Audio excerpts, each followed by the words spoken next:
So Lag BaOmer's tonight. Yay. What is Lag BaOmer? Why do we celebrate it? It's kind of like, it's very hard to explain it. I once made a video for kids, Lag BaOmer for kids. I posted on Facebook today. Got like one like. Never mind. But it's very hard to explain it. Like I was trying to figure out, like, how do I explain this holiday? What is it? So there are different explanations. The main explanation is that on this day, the students of Rabbi Akiva stopped dying. So they died during this period between Passover and Shavuot because they did not treat, the tradition says, because they did not treat each other with respect. They ended up, their deaths ceased on what's considered Pros HaTzeret, the middle of the time between Passover and the end of Passover and Shavuot, and then it comes out to around 23, the 33rd day of the Omer. So that's the simple explanation. Now you ask me, okay, that's worthy of celebration, right? But how did Rabbi Shimon Bar Yochai, you heard his name mentioned before, in connection to this, how did he get into all this? Like what's his connection to this? People go to Mount Meron in Israel. It used to be, I don't know, like hundreds of thousands of people. I don't know how many people are there now. There was like a tragedy there recently, but thousands, tens of thousands of people go there and celebrate Rabbi Shimon Bar Yochai on this day. They sing about him. It's assumed that this is the day on which he died.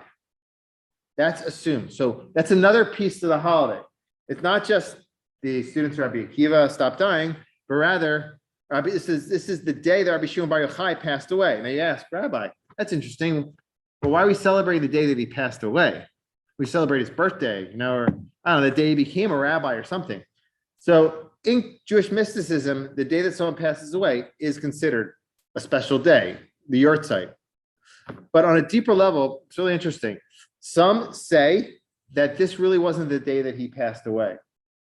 There's a mistake in a manuscript that a later manuscript say this is the day Shemet, that died Rabbi Akiva.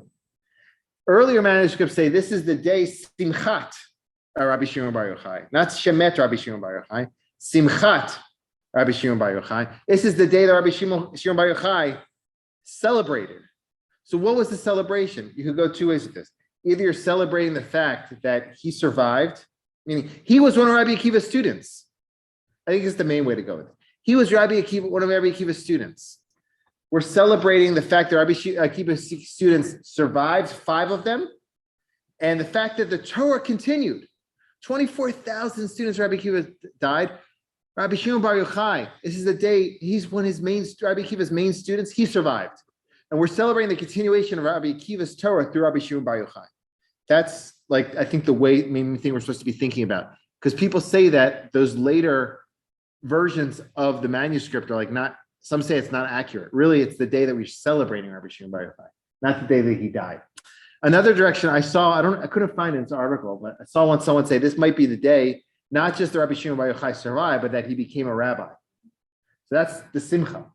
That's the happiness. So it's the same idea. The Rabbi Shimon Bar Yochai ended up surviving on this day, and Rabbi Akiva's Torah didn't end. And that's what we're celebrating. The fact that Hashem spared us, Hashem answered us, and Hashem provided us a whole new direction in the Torah. And that's the message, I think, of Lag BaOmer, that even though things are very rough and dark, great light can emerge. Because Rabbi Shimon Bar Yochai is probably one of the greater lights in all of our tradition. So that's a little bit on that, on the idea that it's connected to Rabbi Akiva's students, and that's how Rabbi Shimon Bar Yochai comes into it. He was Rabbi Akiva's main student. And if you read the manuscripts, you go by the early ones, this is the day that he ended up surviving, and we're celebrating that because Rabbi Akiva's Torah survived. One extra thought while we're still waiting. There's a really interesting text in the Chatam Sofer. This day isn't about Rabbi Akiva. I mean, I think you would agree with that too. He says this day is about something completely different. This goes back much further. On this day, they started to receive the manna in the desert. Right? He does some mathematics. He says like this. Where are we with numbers here? Okay. All right. Okay. So he says like this. On this day, we started to receive the manna. How did that happen? It says on the 15th day of the second month, after they're departing from Egypt, that's when they ran out of the food from Egypt and they became hungry. It says it took 3 days after that for them to receive the manna. If you do the math, the 15th day of the second month is 3 days before Lag BaOmer. 3 days later is the 18th, and 18th of ER is Lag BaOmer. So the manna ended up falling in the desert on Lag BaOmer. Maybe it's the same idea, like this idea that we're lacking and Hashem comes and gives us blessing and like divine good. So this day has a lot of good in it. And really, if you're able to look in YouTube and check out the videos of celebrations for Lag BaOmer, it's really something special. That's also the connection to the fire. The idea that the fire is still alive. That's a great message.